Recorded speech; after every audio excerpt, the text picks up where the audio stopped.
moment to comment on, what's been going on for the past 2.5 months. We are in a very historic moment right now with the COVID-19 pandemic. But one of the things I keep thinking about as a historian is that other generations have gone through this before, including Margaret Chase Smith's generation. I'm going to try to get to a share screen here.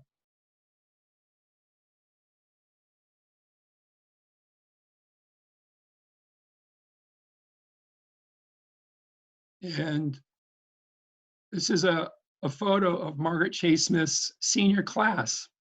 And she is in the back row, I believe about the 8th one in from the right-hand side.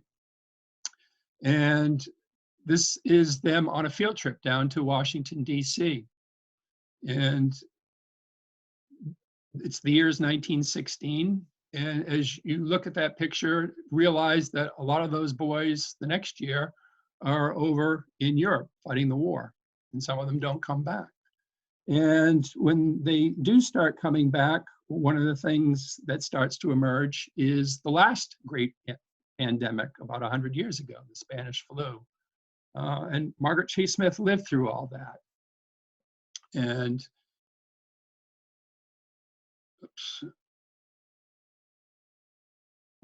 it was, the flu was very devastating. Over 500,000 people died in the United States of the Spanish flu, and estimates range into the tens of millions worldwide. But the interesting thing is there's not one single reference in our collection to the Spanish flu. And there is a 2-volume history of Skowhegan that was written about 20 years after the Spanish flu, and there's not one single reference in there to the epidemic. So the point being that hopefully 5 years from now, this will just be a bad memory. As people keep saying, we will get through this. The other thing I want to make sure that I mention is that we are able to put on the Maine town meetings thanks to the generosity of the LaFond family. Colonel LaFond was from Skowhegan, and in his retirement, one of the things he very much enjoyed doing was coming to our annual Maine town meetings. And this is a picture of him attending one before he passed away. Very grateful to his family to provide the funding so that we can put on these programs. So originally, the intent was that we would have 3 speakers today, and we talk about the past, the present, and the future of Maine. We wanted to tie into Maine's bicentennial. In all of our programs this year, our exhibit this year is on all the senators who have served Maine since Maine became a state in 1820. I believe it's 37, and that's something that John put together. Unfortunately, you can't come and see it right now, but we are working on creating a virtual version of it that you'll be able to see. Our essay contest also tied into the Maine bicentennial. We just awarded those prizes at the beginning of May. And then we also wanted a Maine town meeting to tie into the Maine bicentennial. So for the past, we are going to have Liam Riordan speak in a moment.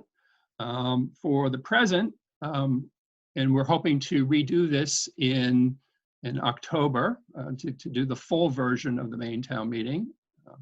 Remains to be seen whether we can do it in person or it'll have to be virtual. We're going to have Bill Green speak. I'm sure most of you know who he is. I'm recently retired from WCH after a 40-year career in broadcast journalism. And then the other person that we would like to have speak about the future of Maine is Yellow Light Green, who is the CEO and president of the Maine Development Foundation. And Yellow, are you there? I am. Good morning. I think my wife is using the blender at an inopportune moment. Okay, so well, I'm not hearing it. Do you just want to say a few words about what's going on at the Maine Development Foundation during the pandemic? Yeah, I look forward to, I would have looked forward to today. I look forward to October. I do hope we can do it in person, but safety obviously will trump that. MDF is a statewide public-private partnership that does nothing but work on the long-range economic prosperity of the state. And apropos of the library, we do part of that through research. We do a lot of that through bringing people together and cultivating the leadership capacity and the leadership potential in the state. A huge part of that is connecting people from different sectors and different regions. It's amazing how siloed our state can be, and folks, think that there's a government solution or a private sector solution or a nonprofit solution, and rarely are comfortable or immersed in working across those lines. Same thing with geography. We take the Maine legislature on a 3-day bus tour of rural Maine, every new legislature, and a lot of them, not surprisingly, have never been north of Augusta. So a lot of our work is building a long-term vision for the state and bringing people together in better ways around that vision and working towards a vision. I just got off. There was a meeting of the governor's economic recovery committee this morning, a bunch of subcommittees, and I had 3 different devices logged into 3 different Zoom rooms so I could overhear a conversation about the future of manufacturing and our natural resource-based industries, which are crucial, the future of innovation on another device, and the future of education and workforce on a third device. And there was some really wonderful work done last year on a 10-year plan and vision for the state. And what is really cool about that, from my point of view, is that the research actually firms up, and there were some amazing economists at UMaine that led this. The research really firms up that our future is rooted in our past, that the highest value added and the highest growth potential for our state is coming out of the current and future aspects of forestry, of our marine-based products, and the way that those intersect with new trends and new technology. And I don't think this massive recession changes that, but it definitely changes how we have to go about pursuing that as a state. I'm an optimist by nature, and frankly, this is a global economic meltdown driven by the public health issues. And sometimes you get the most traction when everyone is just focused on survival and everyone is focused inward and their gaze is pointed downward. Sometimes you get the most traction, even if in an incredibly modest way, we can continue to keep our gaze up and continue to keep our gaze forward as a state. And small actions in that sort of environment can really build huge momentum over time. So I hope I get a chance to talk about some of that with all of you in the fall. And thanks for a chance to plug that. And we're going to be starting from a really challenging place from where we thought, but there's just tremendous opportunity in front of our state if we can seize it going forward. Thanks, Dave. Thank you, Yellow, and we will look forward to hearing more from you in October, on October 8th. We will definitely do it in some fashion, whether it's virtual or in person. And in the meantime, we'll start fixing our gaze forward. But as you highlighted, to look forward, we need to understand the past. And so it's time to hear about the origins of the state of Maine. And we're going to hear that from Professor Liam Riordan, who is a professor of history at the University of Maine, where he's taught since 1997. He's a specialist in the American Revolution. His current project is a study of loyalists during the Revolutionary era. But what I want to most emphasize about Liam is his work in public history. His work is not confined to academia or the classroom. He very much believes in getting historical knowledge out to the public. I had known about him for a long time, but came to know him better in the time that we served together on the Maine Humanities Council, the board of the Maine Humanities Council for 8 years. He's also was instrumental in having the University of Maine and the Margaret Chase Smith Library take over the running of the Maine History, the National History Day program in Maine, and has become a very vital partner in making that program go, which is coordinated by John Taylor on our staff. And he's also been a driving force in the commemoration of Maine's bicentennial. He's done several projects in conjunction with that, including giving many lectures, which he is going to do today. So I turn it over to Liam Riordan. Hi, David, and everyone else. Thank you for inviting me to talk, and thank you for those of you who have showed up via Zoom. Let me see if I get my screen back up correctly here.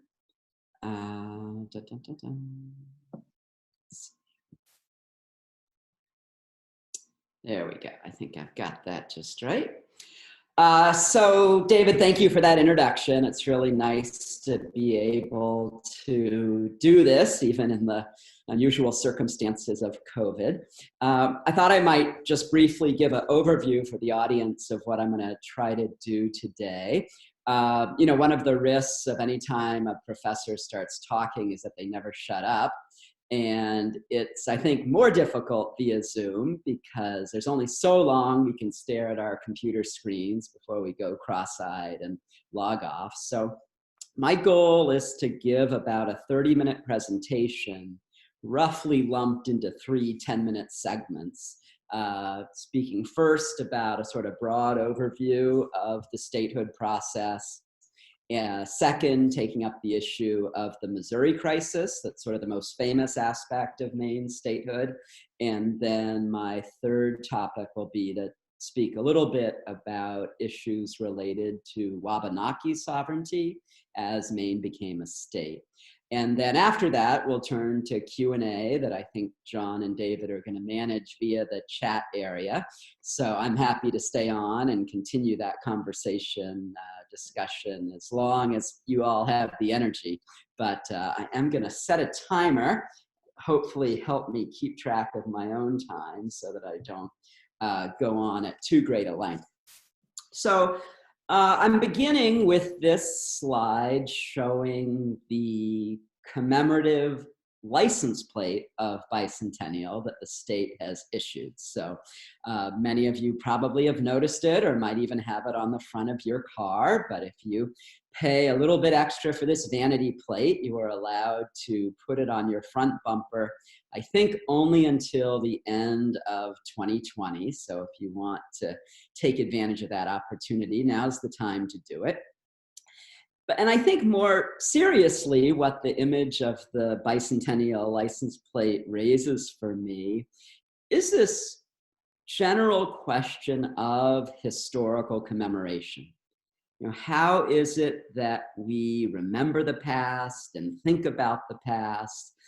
And I am under the impression that this is not really something that we understand very well or are particularly comfortable with in the early 21st century. I say this particularly having looked into the centennial commemoration of Maine's statehood, and that in 1920 was really in the heyday of historical pageantry, really elaborate rituals and parades and a great deal of energy behind historical commemoration then. And I just don't think we quite have that anymore in 2020. Although in some ways, this is a good thing. A lot of the pageantry of the centennial was not terribly historically accurate, often was quite strikingly racist in how it thought about the history of the state of Maine. So it's sort of an interesting question to me. What is the state of historical commemoration? How should we remember the distant past? And the bicentennial gives us this nice opening, right? This sense of round numbers and the importance of centuries and the way we mark time gives us the excuse to spend a little bit more time reflecting about the relatively distant past of the state of Maine. So let's turn to the basic facts of Maine's statehood. Maine became the 23rd state in the U.S. on March 15, 1820. So the state has a very specific historic birthday to this particular day, official entry into the United States. And I pair this with a map by Moses Greenleaf, who was a great early Maine cartographer. And here he shows us the 9 counties of the state of Maine in 1820. You can see Somerset County, where the Margaret Chase Smith Library is, there in blue, running up more or less the large left center of the image. And I guess one of the things I want to say about this slide before I move on is that it also is a somewhat misleading thing, I think, to just focus on the year 1820. And what I'm going to talk a bit more about is the period leading up to 1820, how we got to this decisive moment in March 15th. And so to understand that process, it's important to recognize that it took a long, long time for Maine to become a separate state. So there actually are 6 public votes from 1792 to 1819 by which voters in the District of Maine gradually made known their opinion that they should no longer be part of the state or Commonwealth of Massachusetts. And I think this is a bit surprising to us in 2020, since most people who live in Maine are pretty familiar with a certain animosity toward people from away and people from Massachusetts in particular. And so this sort of puzzles us, right? We would think if Mainers had the chance to separate from Massachusetts, they would embrace this in a hot second and never look back. So this, I think, reminds us of one of the challenges of doing history, and that is to realize that what seems natural or normal to us, that Maine should be an independent state, was not natural or normal to people at the time in any way. And so I think it's sort of helpful to think about the Maine statehood movement as maybe somewhat similar to Brexit today, that causes such controversy and such uncertainty about, should the United Kingdom remain part of the European Union or should it become separate from that? Similar types of fears and uncertainty about the future definitely marked the Maine statehood process over the several decades that it was actively debated in public in Maine. So I think we get a good sense of this by looking at the votes for Maine statehood that were held from 1792 to 1819. Let's see, how do I go backwards? There we go.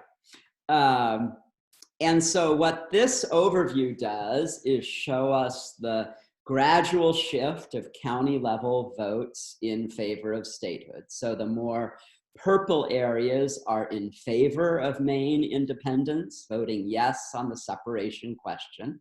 And the green areas are counties that were opposed to that movement.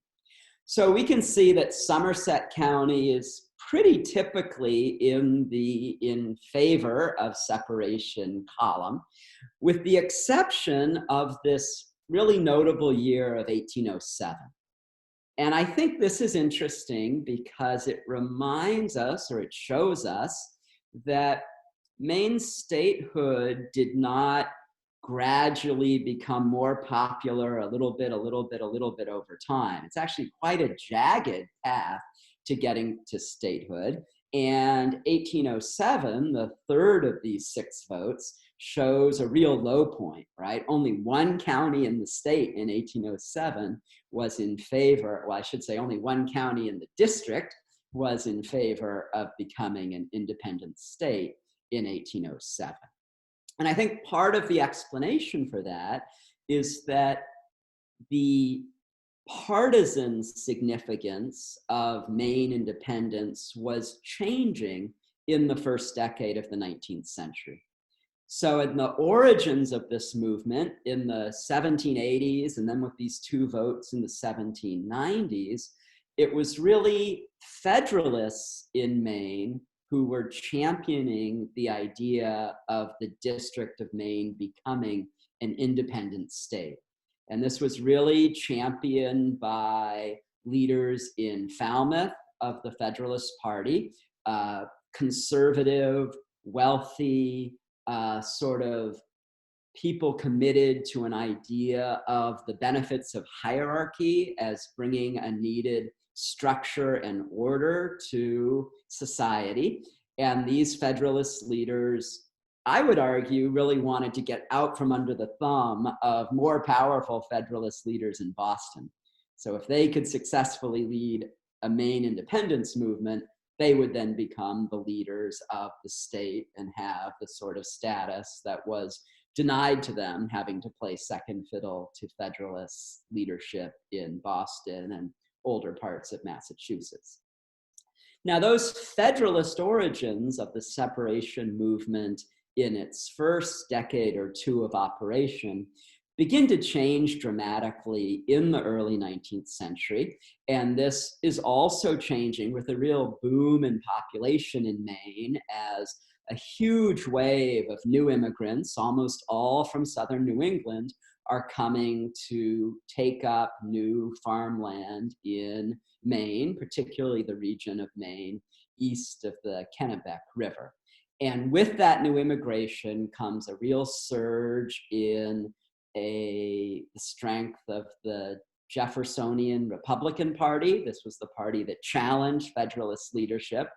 And so 1807, we have this real low point in the separation movement, in part because the partisan meaning of statehood is changing. It had been a Federalist issue. It's becoming a Jeffersonian Republican issue, and no one is quite sure what to do about it in this particular election. It's also an interesting case, and I'm going to try to move a little quickly here because I know I'm getting deep into details that might only interest me. But in 1807, the successful candidate for the governor of Massachusetts was a person from Maine. So James Sullivan had been born in Maine and was an attorney in Georgetown and Biddeford, and was also, quite surprisingly, a Jeffersonian Republican. And this is the first time, not only that we've got a Maine-born person becoming governor of Massachusetts, but also a real surprising outcome that the long-standing Federalist domination of politics in Massachusetts is disrupted by this Jeffersonian Republican who had these strong ties to Maine. So it's just a mess, I think. No one really knows what to think about the statehood issue in 1807, and that's why only Kennebec County has a majority of voters voting in favor of it that year. A key other thing in this broad overview of the vote is that the War of 1812 is absolutely a critical moment in the transition to statehood. And as many of you probably know, the downeastern portions of the District of Maine are controlled by the British at the end of the War of 1812. The Federalist leadership of Massachusetts has disagreed with the War of 1812 effort led by national Jeffersonian Republicans. And so Federalist Massachusetts does not really mobilize to try to dislodge the British from Castine, Machias, and Eastport, where they will hold successful control in the latter months and years of the war. So this raises people's animosity toward control from distant Massachusetts. The separation movement gets a shot in the arm in that post-war of 1812 period. And we can see by 1819, the final vote, every single county has a majority in favor of independence. So let me shift then from this broad overview at the state level, looking at the county level votes over time, to think a little bit more about the Skowhegan area where the Margaret Chase Smith Library is located. And I want to highlight voting information. Well, let me start by just saying that the statewide maps that we've been looking at are in some senses really quite misleading. So it's not as if there are people voting on the separation issue all the way up to the somewhere imagined northern border of the District of Maine in these votes. These are votes by English-speaking settlers that are clustered along the coast and in the southwestern corner of the state. And so this is another map by Moses Greenleaf, who also had that 1820 map we looked at before.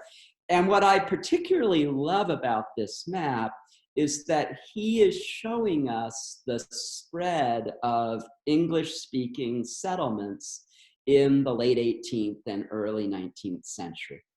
So the blue areas on this map show where people were living, or where English speakers were living by the time of the American Revolution. The red portion of the map shows that settlement by the time of Jefferson's presidential election in 1800.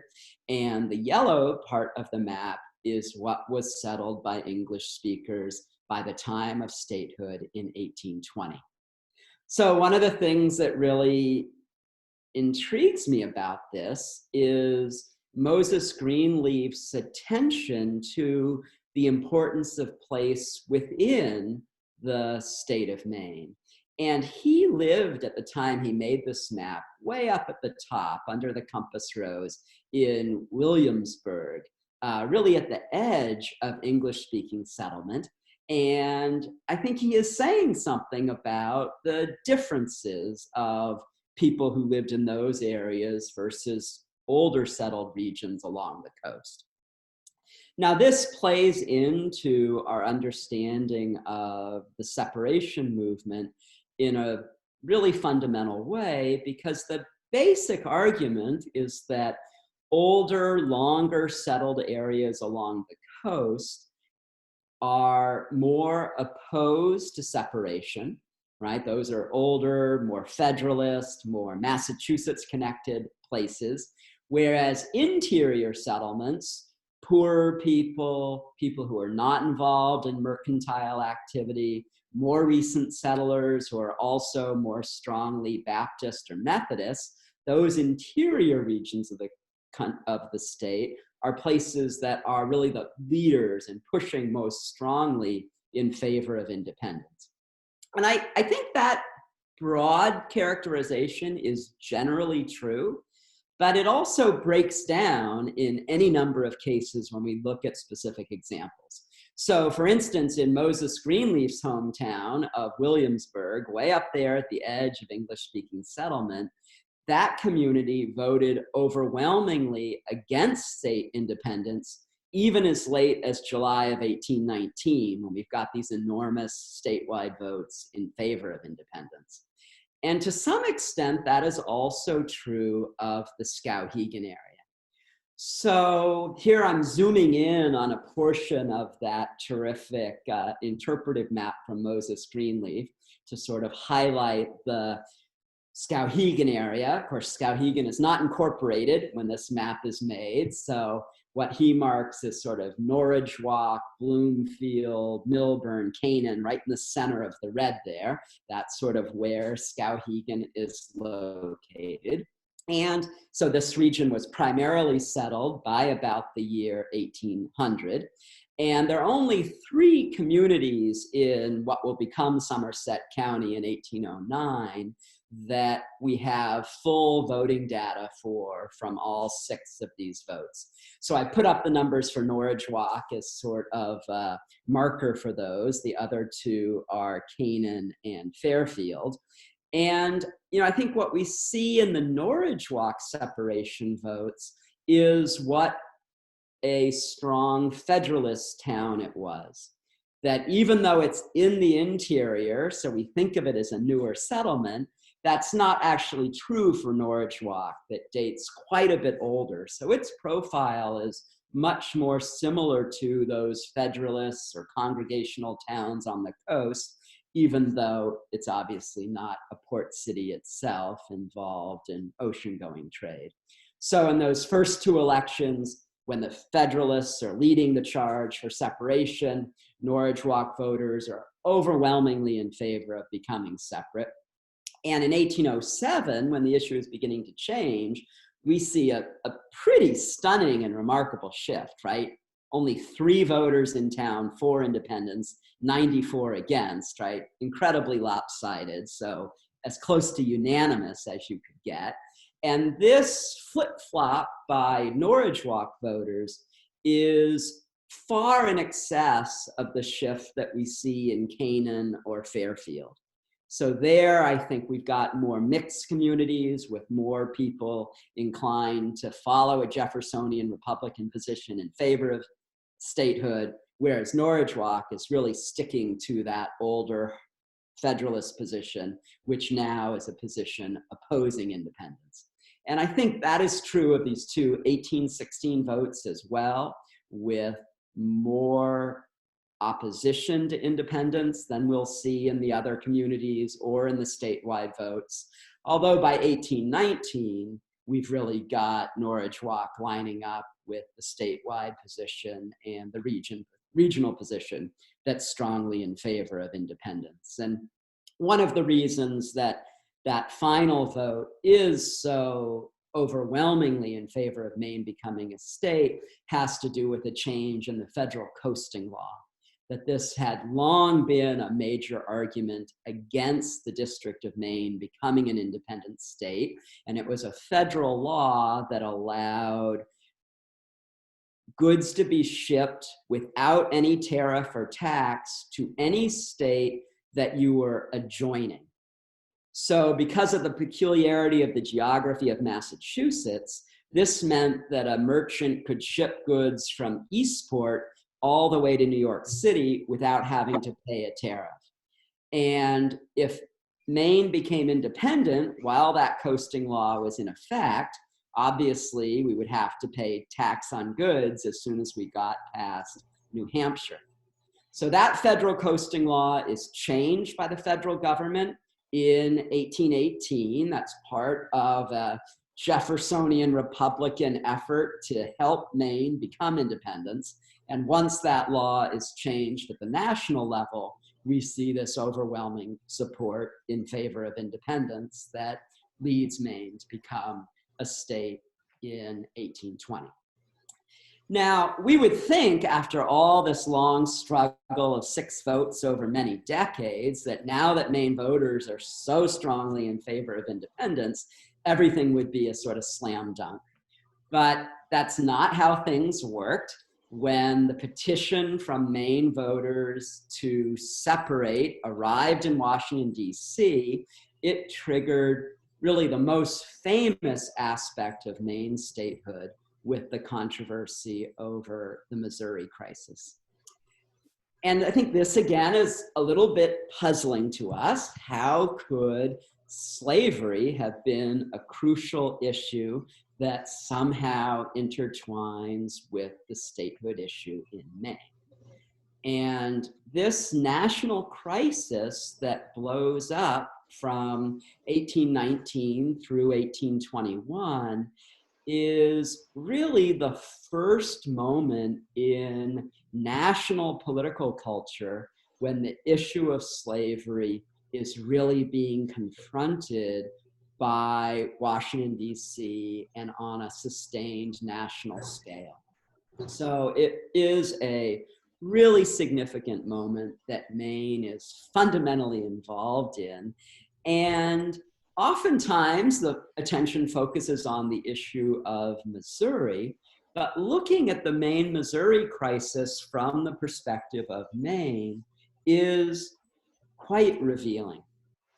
And what is so interesting to me about it is that there are 7 US congressmen from the District of Maine in the Congress of 1820. That's the Congress that's going to consider the admission of the state. So those 7 congressmen from the district are still Massachusetts representatives, even though they live in the District of Maine. And of those 7, 5 of them opposed the admission of Maine because of the forced linkage to the acceptance of slavery in Missouri. So, this is a really significant moment for a variety of reasons. I mean, it surprises us in a couple of ways, right? Who would think that Maine ever had 7 congressmen, even before it was a state? But it did, given its population in 1820.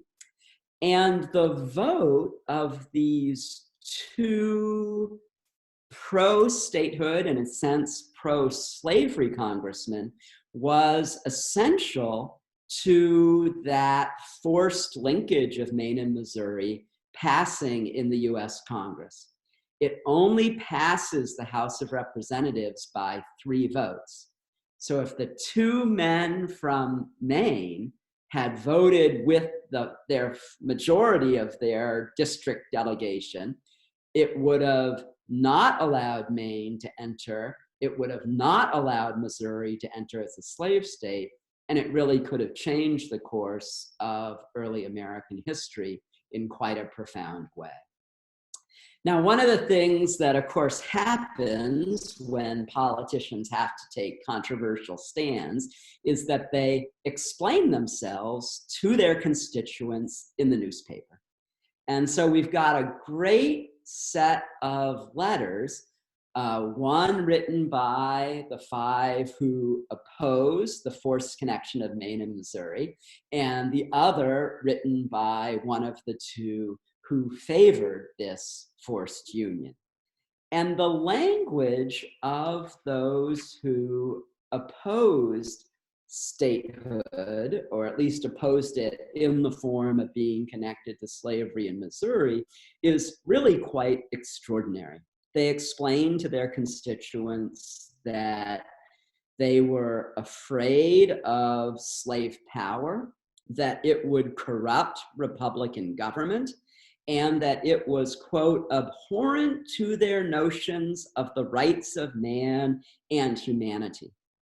And this same public letter that they published in the Portland Gazette, March 21st, 1820, also said that they found it a falsehood to call this a compromise. They said, this is not a compromise. We do not agree with it. It is being forced upon us against our will. So they utterly protested against and refused to sanction it with their approbation. So this has led me to no longer call it the Missouri Compromise or the Maine-Missouri Compromise. Now I call it the Maine-Missouri Crisis, because I think this more accurately reflects where the majority of congressmen from Maine stood on the issue. And I think that does reflect where the majority of their constituents stood on the issue as well. I'm running a little late. I'd love to talk more about the letter in favor of the linkage. John Holmes wrote the letter, a representative from Alfred, Maine, a up-and-coming Jeffersonian Republican politician. He's actually working very closely with Thomas Jefferson on this issue. So we could talk about that more later if people want to explore that more in the question and answer period. But I guess my summary comment about the Maine-Missouri crisis and its relationship to Maine statehood is that I think it really reminds us of the importance of slavery in American political life, even in a state like Maine that did not have a large population of people of African descent at the time, nor does it in the present, but these are still such central issues to American political culture that they are an important part of the Maine's past as well as Maine's present. Now, the last issue I want to turn to before I hopefully get to field some questions is to ask, what did Maine statehood mean for Wabanaki sovereignty, right? If Maine is becoming a sovereign entity of its own, what are the implications of that for Wabanaki individuals and Wabanaki tribes who have had a long diplomatic relationship with Massachusetts through negotiated treaties that continue right through this period? How is it going to be altered as Maine becomes an independent state?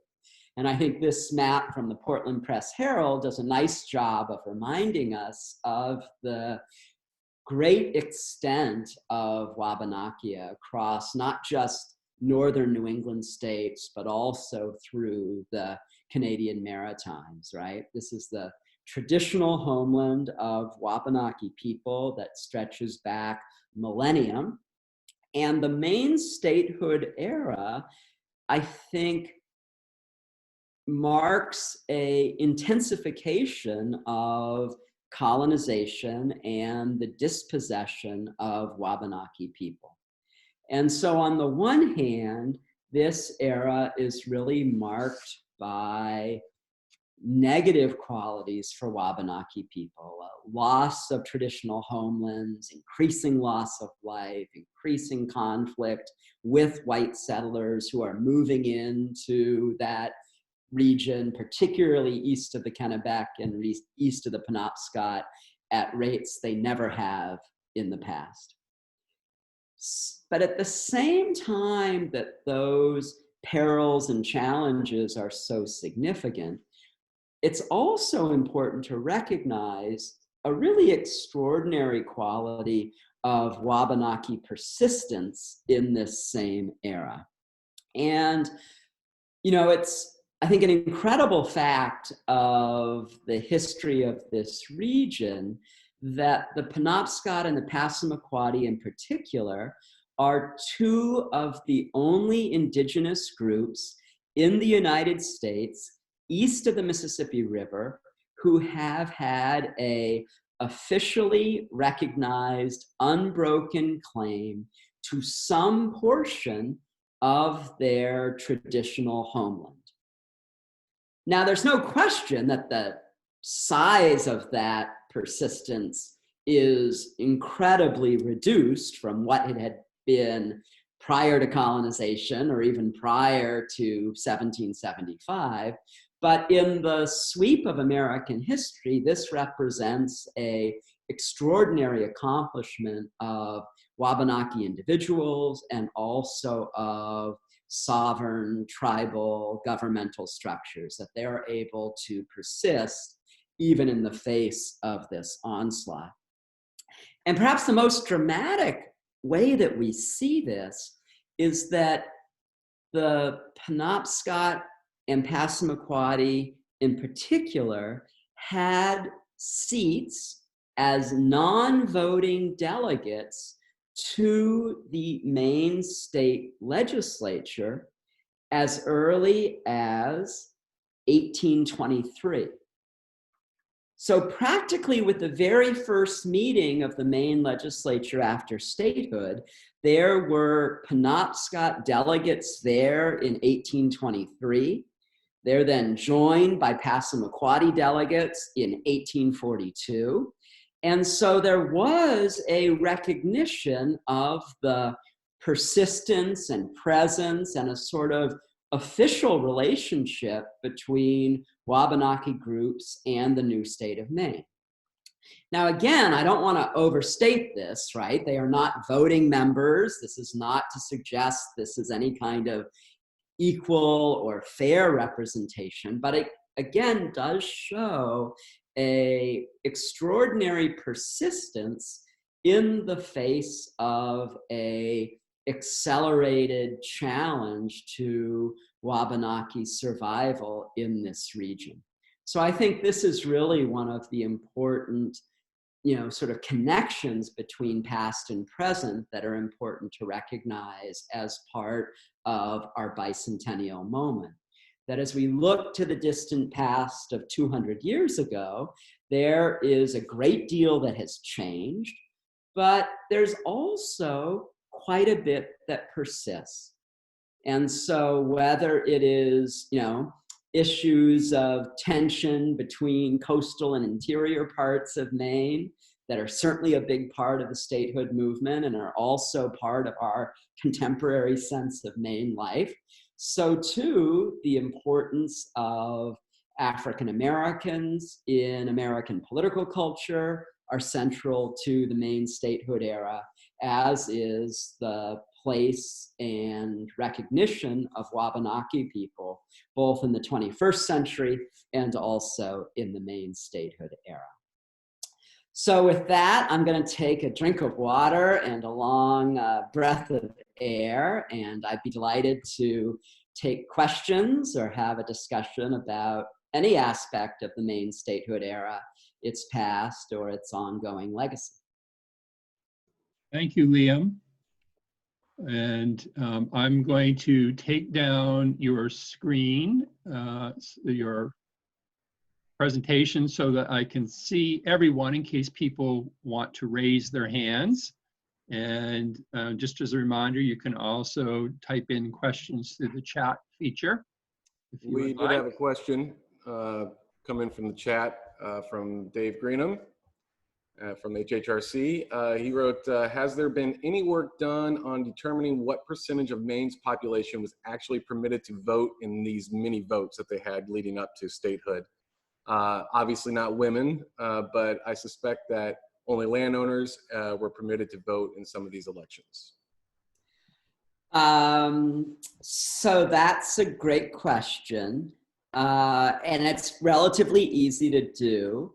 In 1819, that final successful vote, there are about 24,000 votes cast. And the population of Maine in 1820 is about 300,000.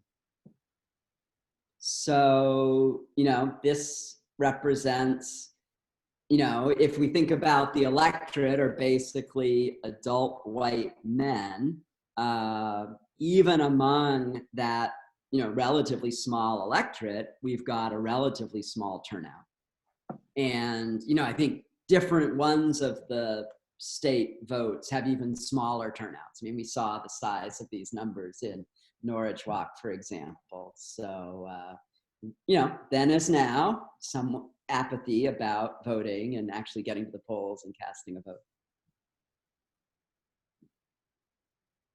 John, do you have any other ones? Yeah, another one. Let's see, from Amanda T. I wonder who that is. What records remain related to the early Penobscot and Passamaquoddy delegates to the Maine legislature? So that's a great question. And my colleague, Micah Pauling at the University of Maine is really a specialist in this area. He, particularly what we have are petitions from Wabanaki individuals and groups to the state legislature. And he's able to recover really important dimensions of their history and relationship to the state through those petitions. There also are, so part of the complexity of the statehood process includes Massachusetts giving Maine a large sum of money so that the new state of Maine will honor previous treaty negotiations entered into by Massachusetts.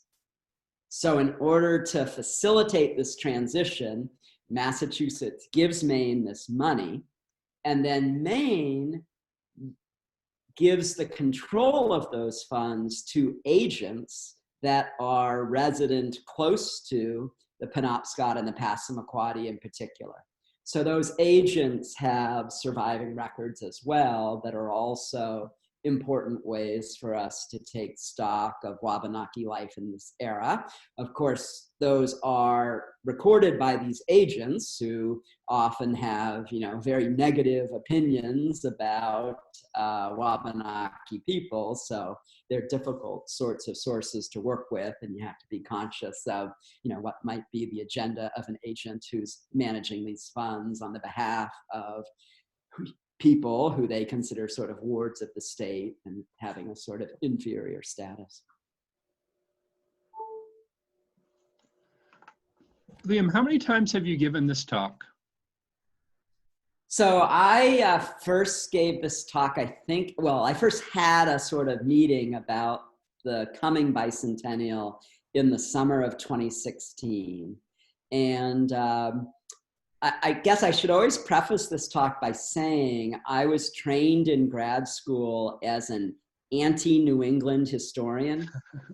So, I went to grad school in Philadelphia, and basically my first book was an argument that we spent too much time thinking about New England. It does not dominate the story of early America the way people often think it does.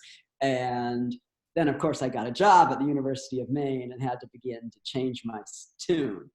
So in the summer of 2016, I had begun to think, I saw the bicentennial coming. I decided that I wanted to play some role in how we commemorated statehood.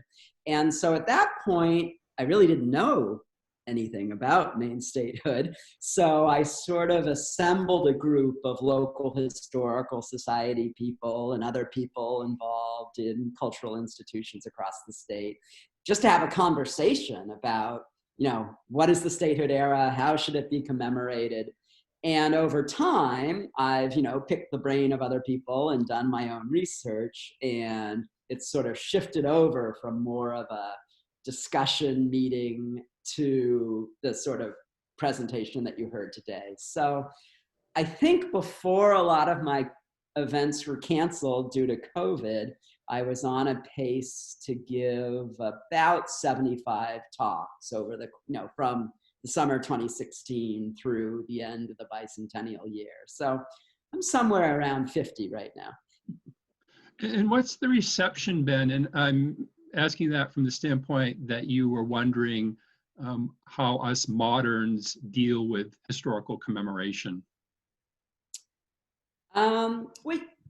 I guess the one thing I always get are questions about the Maine Missouri crisis, right? Everybody, that is the sort of famous thing about Maine statehood. So that's always a topic that people want to hear about. I think that, Wabanaki issues also, I think in part because they're so pressing in contemporary Maine life, that is also something that I often get asked questions about as well.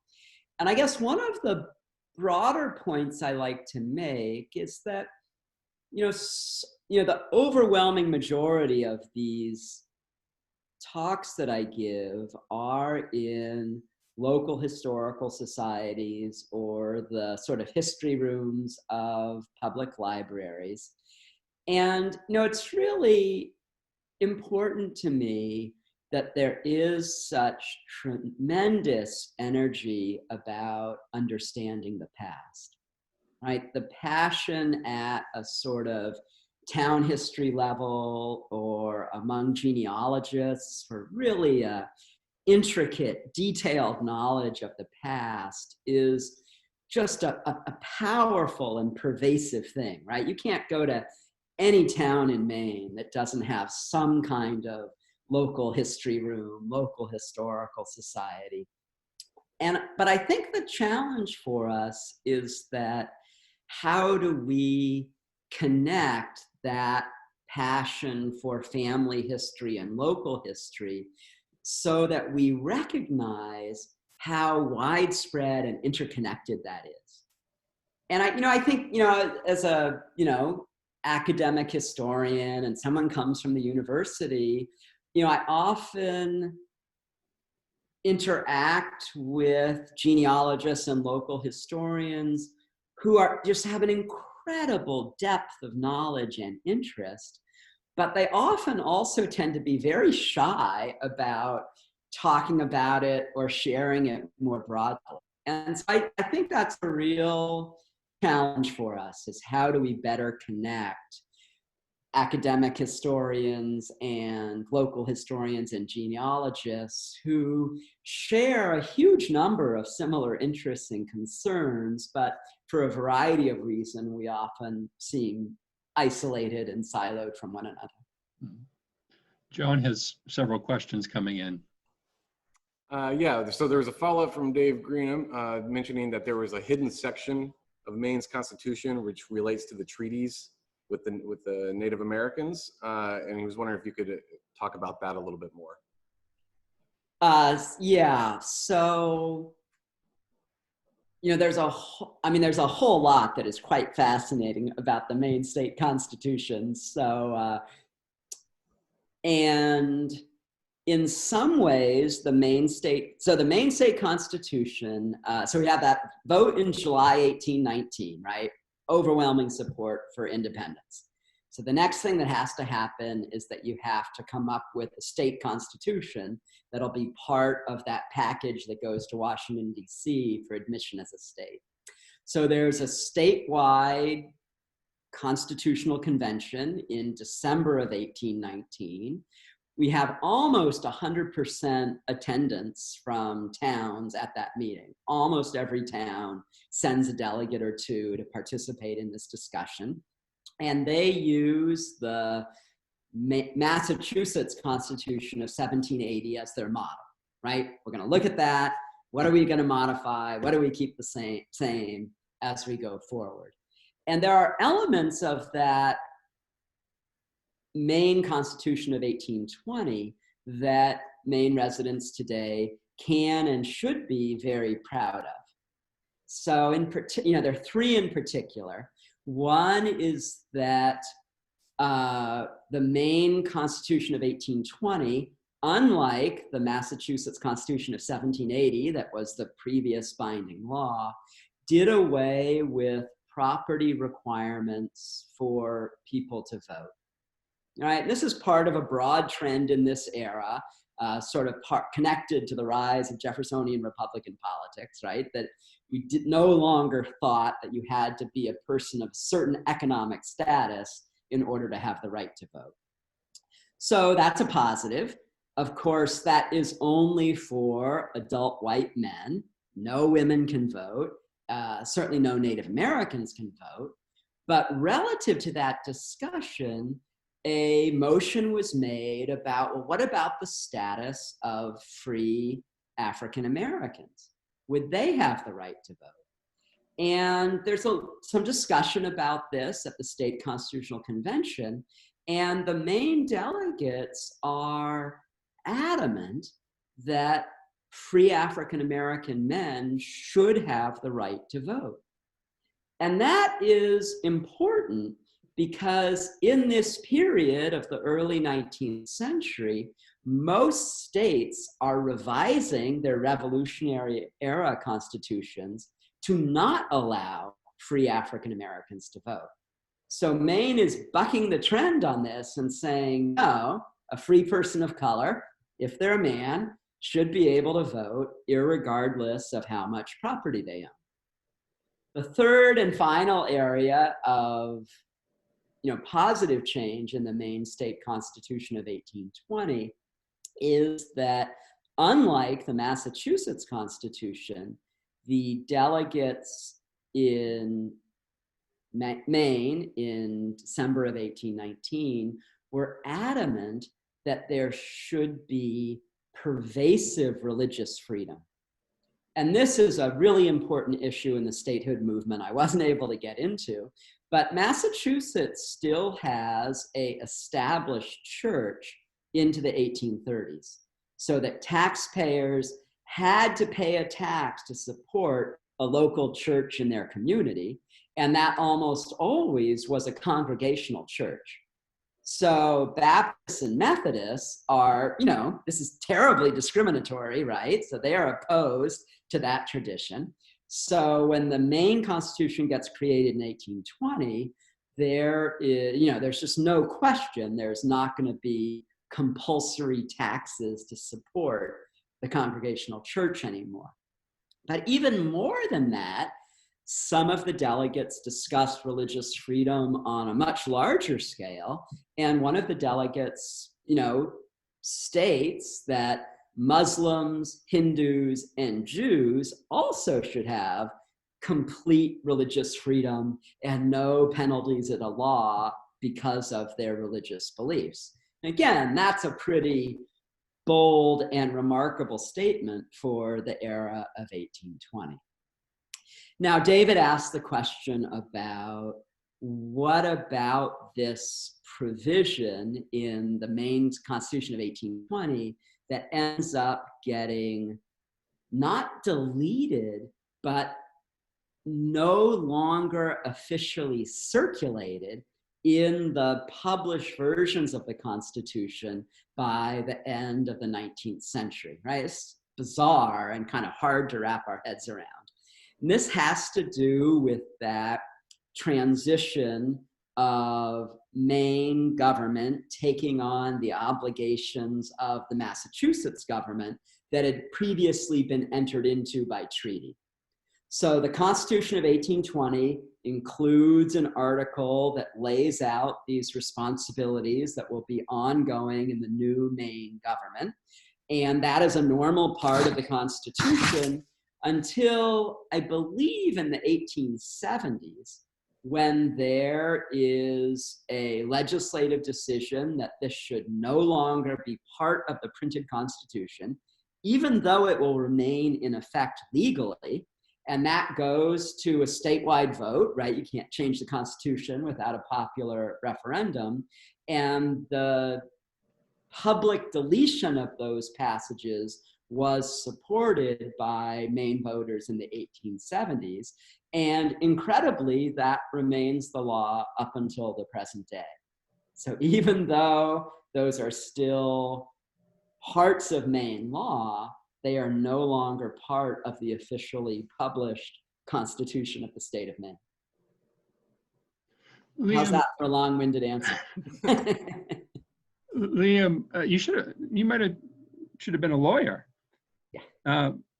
Roberta Morin has some questions about the mechanics of statehood, and presumably in these earlier votes, there were people who thought that Maine earlier on would have become a state. Were there already ideas about how Maine should become a state? Were there already ideas circulating about a constitution and how they would form a legislature and have a governor?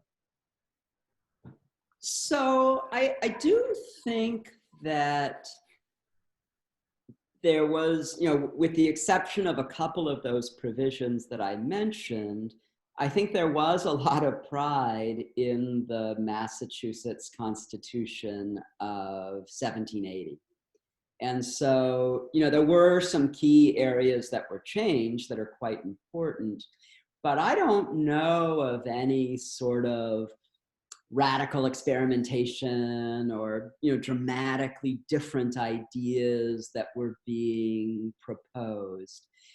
And and I do think a lot of the impetus for Maine statehood does have some very partisan reasons, right? That these are a movement largely led by politicians and politically minded people, and they're thinking about, how can I do the best for my political party and for my state? And so a lot of that, I think, shapes the course of the statehood movement and the ways in which the new state government were thought of. Was John Adams instrumental in the writing of the 1780 Massachusetts Constitution? So John Adams was the ambassador to Great Britain in 1780. So he is not physically present in Massachusetts to play a role. Of course, he was very interested in the issue and published a lot of important material. And he's got a pamphlet or even a book about constitutional history that does shape the way in which the Constitution gets written in a significant way. So he was not physically present. He probably would have had a greater influence had he been there, but his thinking about constitutional structures definitely informed it. John, you have some more questions? Yeah, from Kate Weber. Do you have a sense of how many of the Maine congressmen who voted against statehood would have identified as abolitionists, or was it more of a question of keeping a check on the power of southern states at the national level? So that's a great question, really interesting. I do think there was a widespread anti-slavery sentiment in the District of Maine in this period. And one of the, I guess two of the US congressmen from the District of Maine, one, Prentice Mellon, would later be a founder of a anti-slavery society in Maine, and another delegate published some anti-slavery poetry. One of the fascinating things about the Maine, Missouri crisis occurring 1819 to 1821 is that this is about a decade before the emergence of what is usually called the quote-unquote abolition movement. About 1830 is when we've got this sort of new kind of intensity to the anti-slavery movement that is no longer advocating gradual emancipation, something that should be sort of measured and careful and happen over a number of years. By the 1830s, we have key individuals and groups saying, this is such a moral such a moral, terrible thing, it has to be abolished instantly, tomorrow.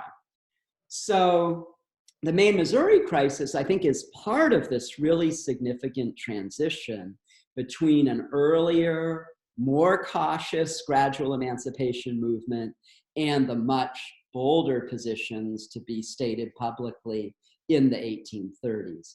And I think it's not coincidental that this movement is intensifying right around 1820, because this represents a point in American history of a huge acceleration of Western migration and a massive expansion of slave-based plantation labor in the US. That tobacco plantation economy was kind of sputtering in the late 18th century. And it was only the development of a new type of crop processed by a new type of cotton gin that allowed the really remaking of slavery in a more modern and on a much larger scale than ever before. So the Maine, Missouri crisis is at a critical hinge in the expansion of slavery and the expression of anti-slavery sentiment. Liam, Roberta Morin has another mechanics question.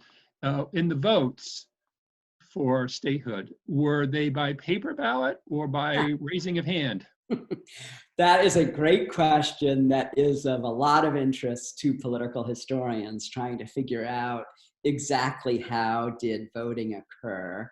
And one of the, for good and bad, one of the great traditions of American politics is a high degree of local control over how polling is conducted.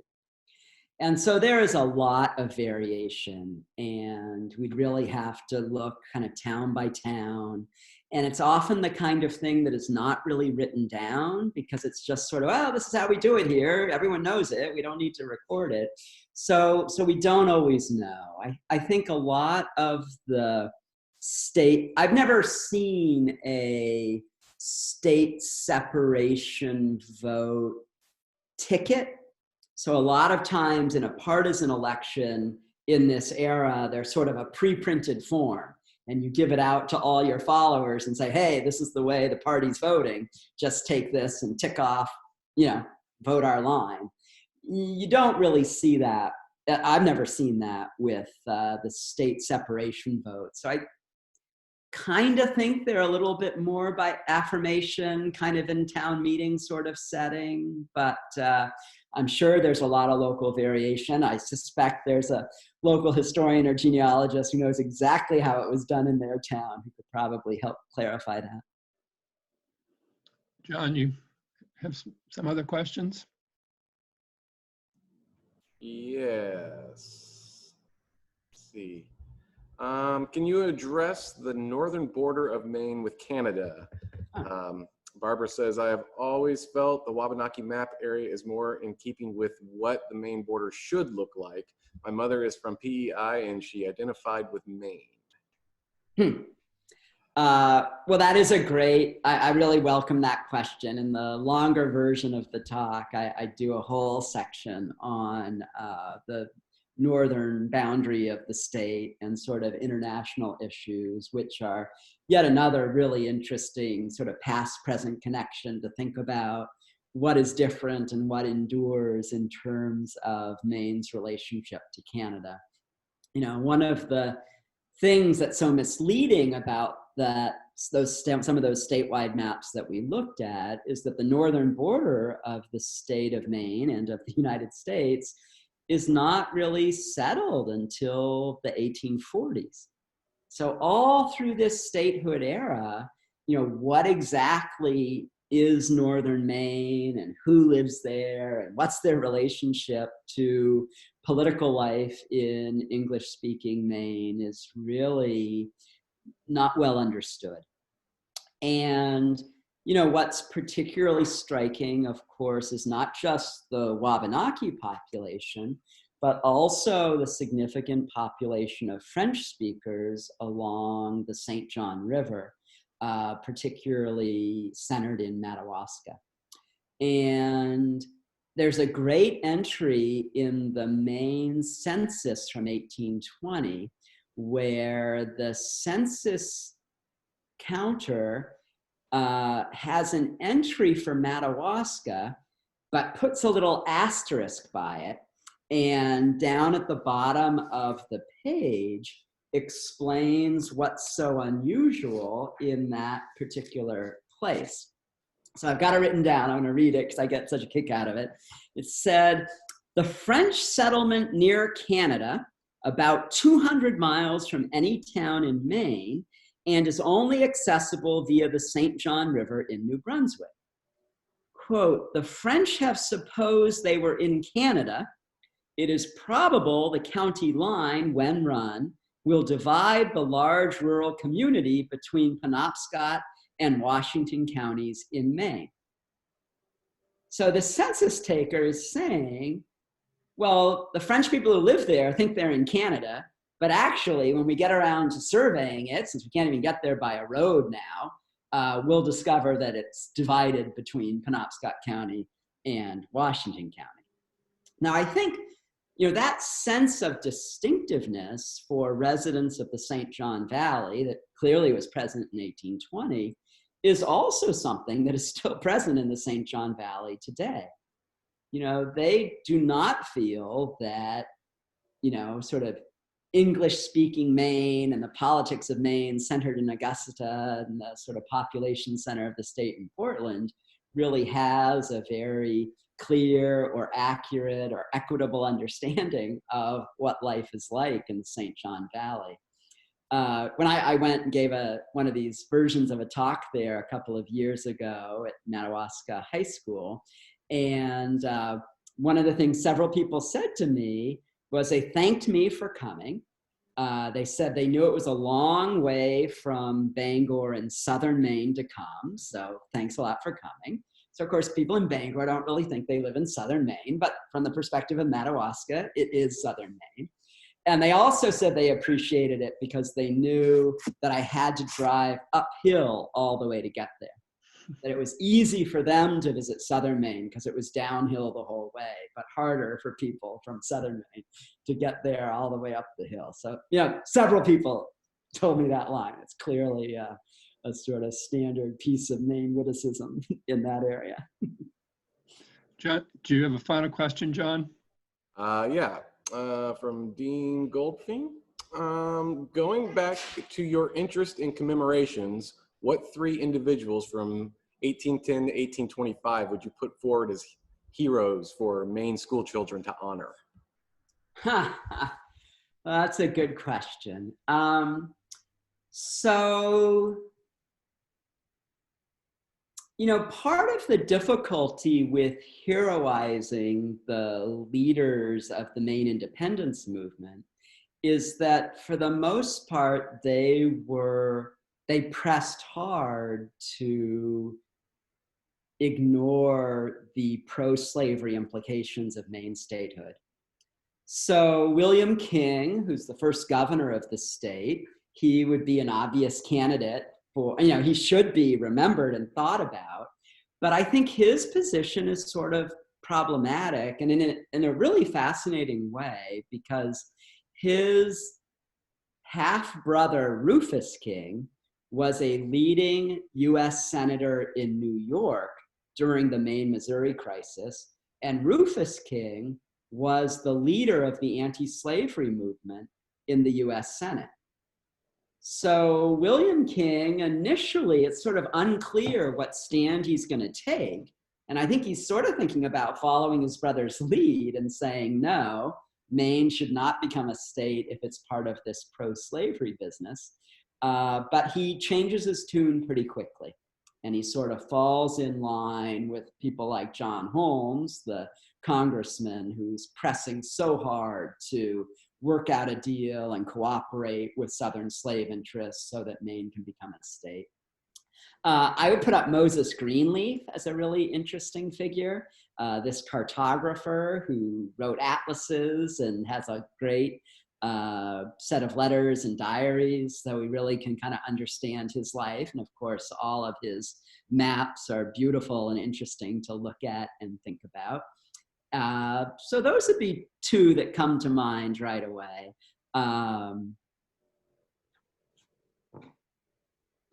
Thank you, Liam. Thank you for laying the foundation for us. Hopefully we'll be able to build on it in October to also consider the present of Maine and the future of Maine. The present has very much changed since I originally conceived this idea. And I also want to thank the audience for participating in this experiment. I learn more every time I do one of these Zoom meetings, so hopefully by October, we will see whether we'll be able to meet in person or we'll have to do another virtual event. Information about that will go out at the beginning of September. And so I want to let people know that we have recorded this and we will be posting it on our social media outlets. And again, thank you everyone for participating, especially our speaker, Liam Riordan. I hope you all have a happy Memorial Day and take care. I will be staying on. You can choose to leave now if you want, or you can linger. Thank you. Thanks, David, and thanks to the Margaret Chase Smith Library. Really appreciate it. Thank you, Liam.